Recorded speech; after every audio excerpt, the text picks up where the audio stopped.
शेर दिल, जासूसी, फरार, हिम्मत, सरफरोशी,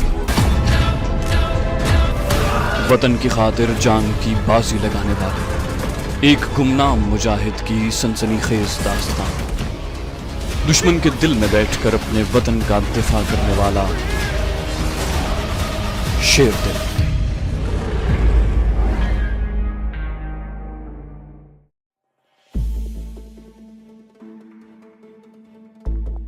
मैं स्टेशन से निकलकर शरीफपुरे की तरफ चल पड़ा। तकसीम से पहले शरीफपुरा मुसलमानों की बस्ती थी, मगर अब वहाँ सिख आबाद थे और उन्होंने उसका नाम सिंहपुरा रख दिया था। मुझे शरीफपुरे से भी आगे जाना था। सर्दियों की शाम की आमद थी। शहर के मकानों पर धुंध छाने लगी थी। मैं जैकेट के बटन ऊपर तक बंद किए रेलवे लाइन के साथ साथ चला जा रहा था। ये मैं आपको नहीं बताऊंगा कि मैं रेलवे लाइन पर कहाँ तक चलता गया। जगह मेरी जानी पहचानी थी। एक जगह मैं रेलवे लाइन से उतरकर मैदान से गुजरने लगा, जहाँ भी धुंध छाई हुई थी। कुछ दूर आबादी के मकानों में और कहीं कहीं रोशनियां हो गई थी। मैं अपने साथी मुजाहिद के मकान पर पहुंच गया। उसने मुझे पहचान लिया, इशारे से ऊपर जाने को कहा और दरवाजे की एक तरफ हो गया। ऊपर वाले कमरे में चारपाई पर बिस्तर बिछा हुआ था, ऊपर लिहाफ भी पड़ा था। मैं चारपाई पर बैठ गया। उसने आते ही पहला सवाल यही पूछा कि मुझे वहाँ आते किसी ने देखा तो नहीं। मैंने कहा, जहाँ तक मुझे याद है मुझे किसी ने नहीं देखा। तुम्हारी गली बिल्कुल खाली थी और मेरे पीछे कोई भी नहीं था। वो मेरे सामने वाली चारपाई पर बैठ गया और बोला, तुम इस वक्त कहाँ से आ रहे हो? मैंने उसे मुख्तसर अल्फाज में सारी दास्तान बयान कर दी। वो कहने लगा, पहले कुछ खा पी लो।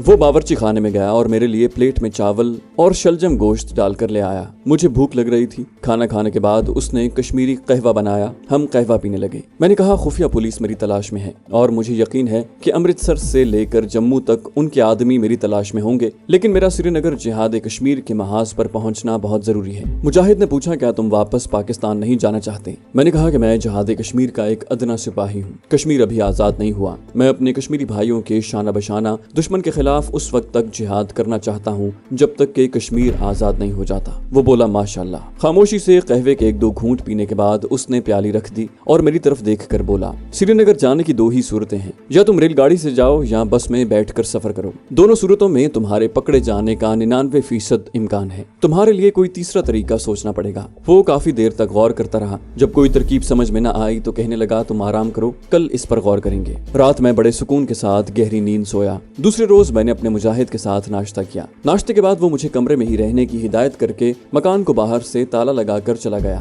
2-3 घंटे के बाद वापस आया। कहने लगा, एक उम्मीद पैदा हुई है। मैंने इश्तियाक से पूछा, क्या? मुजाहिद मेरे सामने चारपाई पर बैठ गया और कहने लगा, अमृतसर के शीतला मंदिर से हिंदू यात्रियों का एक काफिला माता शेरावाली की जियारत करने जम्मू जा रहा है। मुझे मालूम है कि तुम हिंदुओं के रस्म रिवाज को खूब जानते हो और 1-2 बार साधु का भेष भी बदल चुके हो। तुम्हारे जम्मू पहुंचने की सिर्फ एक ही सूरत है कि तुम माता शेरावाली के साधु बनकर उस टोली में शामिल हो जाओ। उसमें सिर्फ तुम्हारी होशियारी और तजुर्बाकारी की जरूरत होगी कि तुम अपने आप को किस तरह छुपाते हो। बस तुम्हारा यहाँ से निकलने का एक ही चांस है। मैंने उसे पूछा कि यात्रियों का काफिला कब रवाना होगा? मुजाहिद ने कहा, मेरा ख्याल है कि परसों रवाना होगा। वैसे मैं आज शाम तक पता करवा लूंगा कि उन लोगों का पक्का प्रोग्राम किस रोज का है, लेकिन तुम्हें अपना हुलिया पूरा साधुओं वाला बनाना होगा। मैंने कहा, वो मैं बना लूंगा। तुम मुझे मेरी जरूरत की 2 चीजें ला कर दो। ये दाढ़ी बाल मैं यहीं मूंड लूंगा। वो बोला, मैं तुम्हें तुम्हारी जरूरत की हर शय मुहैया कर दूंगा, उसकी तुम फिक्र न करो। मैं सारा दिन मुजाहिद के मकान की बैठक में बंद रहा। वो दोपहर के बाद चला गया। शाम को वापस आया। कहने लगा, यात्रियों का काफिला कल सुबह मुंह अंधेरे शीतला मंदिर से रवाना होने वाला है। तुम्हें आज रात पूरी तैयारी कर लेनी चाहिए। मैंने कहा, मैं अभी तैयारी शुरू कर देता हूँ। मैंने गुस्ल खाने में जाकर दाढ़ी मूछों को पहले कैंची से काटा, फिर साबुन लगाकर पूरी शेव कर डाली। सर के बाल पट्टों की शक्ल में थे,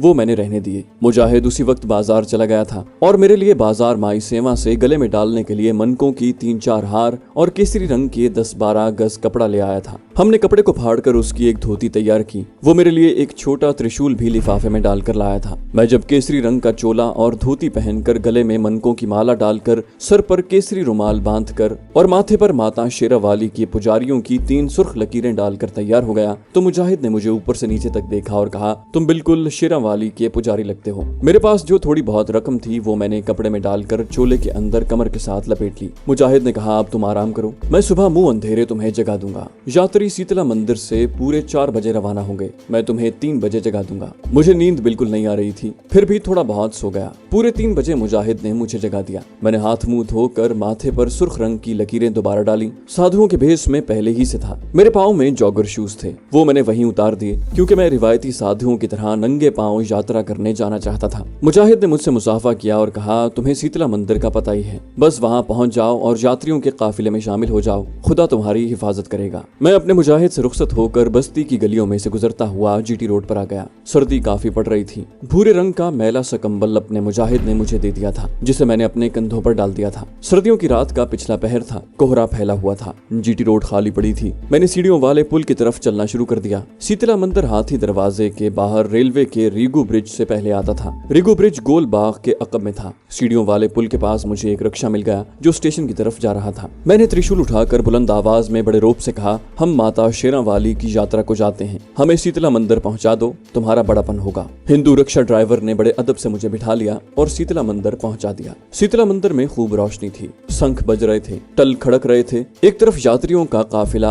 आग का अलाव रोशन किए बैठा हुआ था। इनमें साधु लोग भी थे और आम शहरी भी। आम शहरियों की तादाद ज्यादा थी, उनमें सिख भी नजर आ रहे थे। ये माता शेरावाली के श्रद्धालु थे। उन्होंने बंधे हुए बिस्तर और दूसरा सामान भी साथ रखा हुआ था। मैं जय माता शेरावाली का नारा लगाकर अलाव के गिर्द बैठ गया। मालूम हुआ कि ये काफिला 3 ट्रकों में बैठकर जा रहा है। काफिले में हिंदू सिख औरतें भी थीं। पौ पट रही थी कि सारे यात्री ट्रकों में सवार हो गए। मैं भी एक ट्रक में बैठ गया। मैं थोड़ी देर बाद जय माता शेरावाली का नारा लगा देता। जब मैंने महसूस किया कि दूसरा कोई साधु नारा नहीं लगा रहा तो मैं भी खामोश हो गया। ट्रक चल पड़े। ये इतना लंबा सफर नहीं था। अमृतसर से हमें कादियान, बटाला और गुरदासपुर से जम्मू के इलाके में दाखिल होना था। मैंने बड़ी होशियारी से जायजा ले लिया था। वहाँ पुलिस का कोई सिपाही नहीं था। सीआईडी वाला होता तो मैं कुछ नहीं कह सकता था। अगर कोई सीआईडी का आदमी साथ था तो मुझे उससे होशियार रहना था। बहरहाल मैं पूरी तरह से चौकन्ना था। ट्रक में सवार यात्री उस वक्त तक माता शेरावाली के भजन गाते रहे जब तक कि काफिला अमृतसर शहर के बाहर निकलकर बटाला होशियारपुर जाने वाली सड़क पर नहीं आ गया। पिछली रात के अंधेरे में मुझे यात्रियों के चेहरे साफ दिखाई नहीं दिए थे। जब सूरज की रोशनी चारों तरफ फैल गई तो मैंने अपने ट्रक में सवार यात्री मर्दों का जायजा लिया। सब आम शहरी थे, ज्यादातर उधेड़ उम्र थे। उनमें से एक आदमी मुझे थोड़ा सा मशकूक लगा। ये भी उधेड़ उम्र का हिंदू था। सर पर ऊनी टोपी कानों तक पहन रखी थी। वो कंबल की बुक्कल मारे ट्रक के कोने में बैठा यात्रियों को बड़ी गहरी नजर से देख रहा था। उसकी गहरी नजरों से मुझे उस पर शक पड़ गया। मैं भी उसकी तरफ देख रहा था।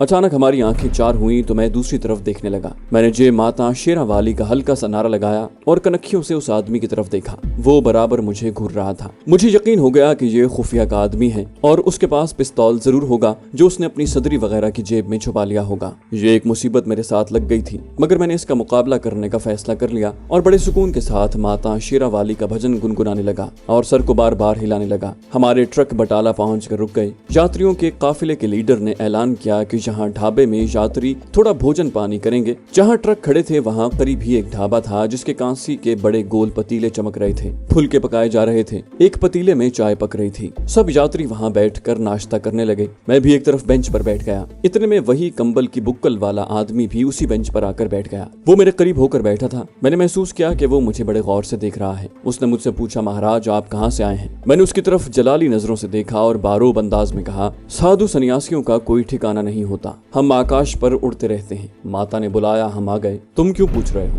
उस आदमी के चेहरे पर मेरी रोबदार आवाज का कोई असर न हुआ। उससे ये बात भी साबित हो गई कि वो कोई आम यात्री नहीं है बल्कि खुफिया पुलिस का ही आदमी है। कहने लगा, महाराज मुझे लगता है कि मैंने आपको पहले भी कहीं देखा है, याद नहीं आ रहा। मैंने त्रिशूल को हवा में लहराते हुए संस्कृत के 2-4 श्लोक जो अब मुझे जबानी याद हो गए थे बोले और कहा, हम अंतर्यामी हैं, हम हर जगह होते हैं। खुफिया पुलिस वाले ने हाथ जोड़कर कहा, सत बच्चन महाराज, सत बच्चन, यानी आपने जो कुछ कहा बिल्कुल ठीक है, बिल्कुल सच है। उसके बाद वो उठकर दूसरी तरफ चला गया। मैं समझ गया कि वो मुझे चौकन्ना नहीं करना चाहता और ये एहसास नहीं दिलाना चाहता कि उसने मुझे पहचान लिया है कि मैं साधु के भेष में कोई और ही आदमी हूँ। इतने में एक साधु बाबा मेरे लिए पूरियां और भाजी लेकर आया। कहने लगा, महाराज आप भोजन नहीं करेंगे? ये लीजिए, मैं आपके लिए लाया हूँ, जय माता शेरावाली की। और मैंने उससे ढोना ले लिया और खाने लगा। इस दौरान मैंने बड़ी चालाकी से एक तरफ गर्दन मोड़कर देखा। खुफिया पुलिस वाला आदमी ढाबे के बाहर बैठा बेंच पर नाश्ता कर रहा था। मुझे उससे होशियार रहने की जरूरत थी। ये बला मेरे पीछे लग गई थी, लेकिन मुझे यकीन था कि अगर उसने कोई कार्रवाई की तो वो जम्मू पहुंचकर ही करेगा।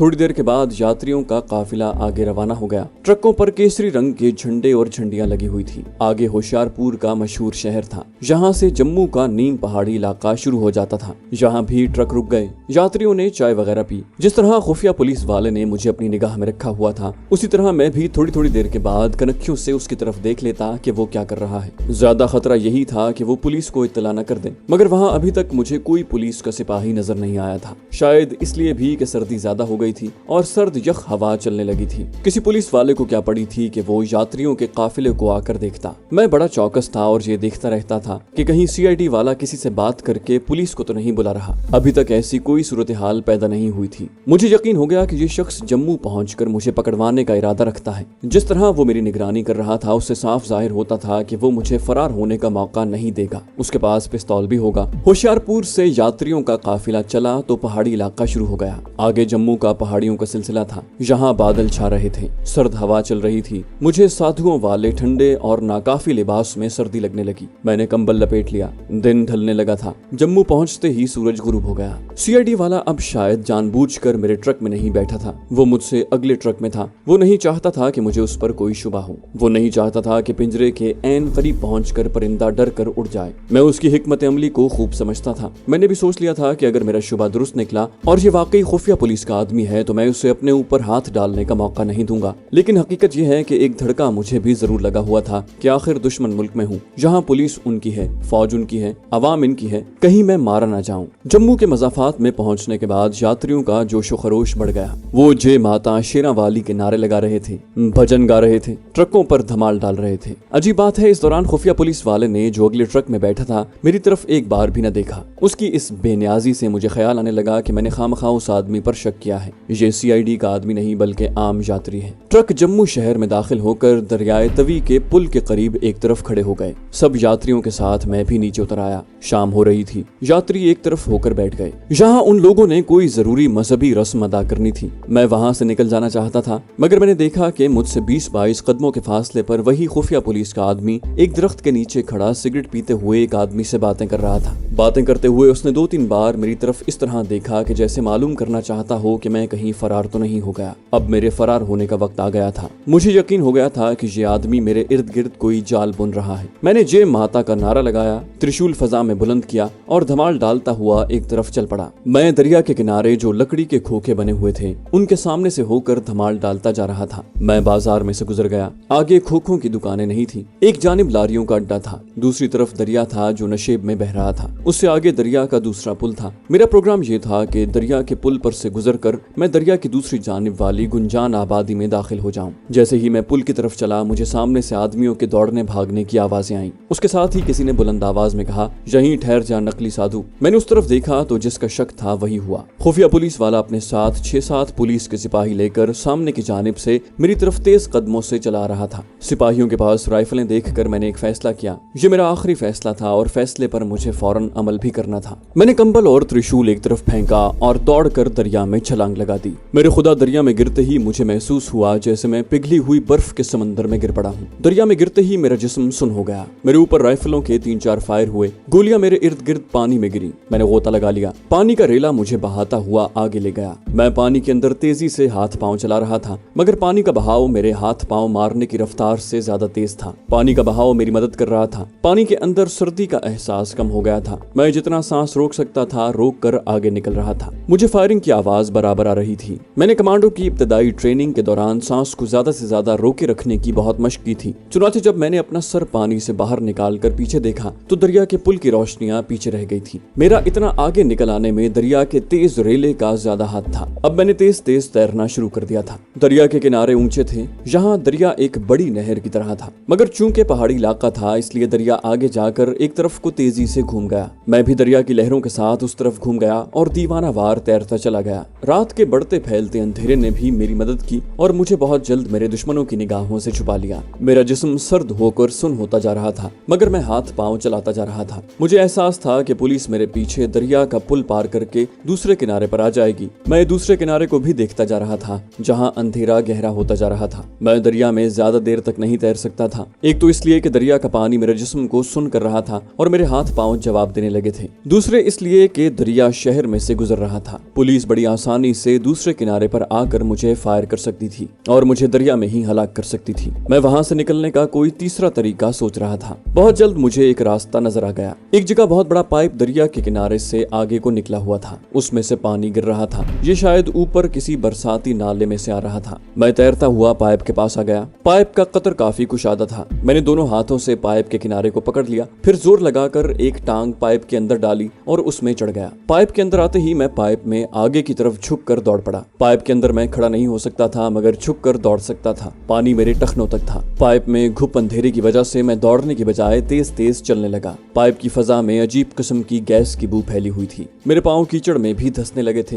कुछ मालूम नहीं था कि ये पाइप मुझे कहाँ ले जाएगा। ये किसी पहाड़ी इलाके में भी निकल सकता है और ये किसी थाने या जेल के अंदर भी निकल सकता था। गैस की बू की वजह से लंबे सांस लेने में दुश्वारी हो रही थी। मैं छोटे छोटे सांस लेने लगा और आहिस्ता आहिस्ता आगे बढ़ने लगा। मैं पाइप की मेहराबी दीवार को थाम कर अंधेरे में चल रहा था। पहले तो पाइप बिल्कुल सीधा चला गया, फिर वो बाएं जानिब को मुड़ गया। गैस की बू ज्यादा तेज होने लगी थी। अब मैं घबरा गया कि कहीं दम घुटने से मेरी मौत वाक़ई न हो जाए। पाइप का फर्श ऊंचा हो रहा था, जैसे चढ़ाई चढ़ रहा हो। मुझे ऊपर चलने में दिक्कत पेश आ रही थी। मेरे पांव पानी के अंदर जमे हुए कीचड़ में बार बार फिसल रहे थे। अंधेरे में मुझे कुछ नजर नहीं आ रहा था। सिर्फ हाथों से पाइप की दीवार को पकड़कर मैं आहिस्ता आहिस्ता आगे बढ़ रहा था। अचानक मेरा हाथ लोहे की मुड़ी हुई सलाख पर पड़ा और मैं वहीं रुक गया। मैंने दोनों हाथों से टटोला। ये सलाख पाइप की दीवार में से निकलकर एक तरफ को मुड़ गई थी। मैंने हाथ ऊपर किए, उसके ऊपर भी ऐसी ही सलाखें दीवार में से निकली हुई थी। मैं फौरन समझ गया कि यहाँ से जरूर रास्ता ऊपर को जाता है और ये ऊपर जाने के लिए सीढ़ियां बनाई गई हैं। यकीनन उसके ऊपर इस गटर का मुंह था।